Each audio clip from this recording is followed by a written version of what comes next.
company at IsadoreNutCo.com. Gotta look it up. Check it out. We're in her little factory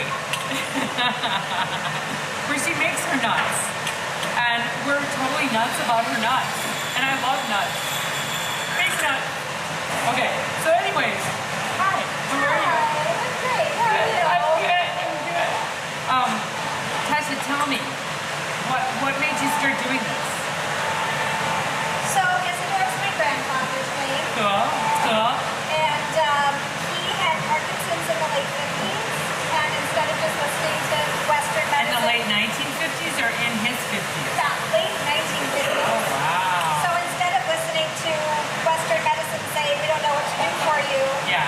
he found acupuncture. Cool, And took cool. In the 50s, that's kind of interesting, isn't it? He was Yeah. totally, he was ahead of his time, Yeah, for sure. yeah. And you have to shake them because they don't always. Yeah, so they settle. Yeah. We have this isn't a trademark trick, but Darren's Popcorn does this in Chicago. Oh. And Missy helps me, is from Chicago, and it was her idea that to get the nuts to settle neatly in the jar. I love that. I love that. Darren shake. So Cool. I digress.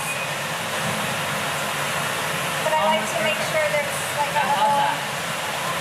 So you started doing this because your grandfather, was he looking to, did he start eating nuts? No, so he tried acupuncture and hands-on healers and juice baths. And just kept coming back to this idea that food is medicine. Yeah, For which I me, agree. Very much so. It's so important. Yes. I mean, we're so controlling how Yeah. we feel by what we put in our bodies. Did you actually, were you always making these? Have you always made these nuts and then you just decided to make it a business? I always Or- made some Okay. kind of nuts for friends, and I gave them out as holiday gifts Yeah. at one point when my children were younger. Yeah.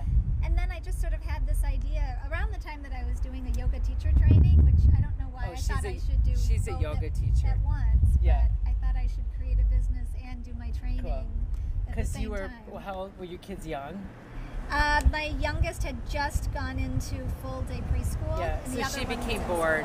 school. She became bored, so she had to create many, many jobs for her because she probably wasn't volunteering enough at school. Right. God forbid. Right. You get Cool. to that like, Yeah, let's you're- keep going Well, and be busy. and you're so used to being busy with them at home when they're little, and then all of a sudden you have like time on your hands. Now what am I supposed to do? Right. I'm gonna get a double degree. I'm gonna make nuts and I'm going to be a yoga instructor. Right. Okay, cool. And you have different flavors. Yes. Okay. And we have Zesty lemon rosemary. It's our most popular flavor. It's Cool. fresh lemon zest, fresh rosemary. I always use organic walnuts, organic cashews, premium pecans. There's a very light amount of local maple syrup, so it's not meant to be a candied nut. You're getting like a big boost of protein and then like mind-blowing flavor. And you know what? There's nothing better than maple syrup on your nuts, because that would be my favorite. I would lick them clean. Absolutely. And we also have cayenne kick. That would be fabulous, wouldn't it? And Cocoa Kiss, which is my personal favorite, will be very soon. And do you always use the same nuts? Do you always use walnuts, cashews, and pecans? Exactly. So if somebody has a nut allergy, stay the fuck away. Oh, excuse me. Stay the fuck away from them because you probably will die. But for all the rest of you, these are the nuts that you should buy. Thanks so much. Have a great day.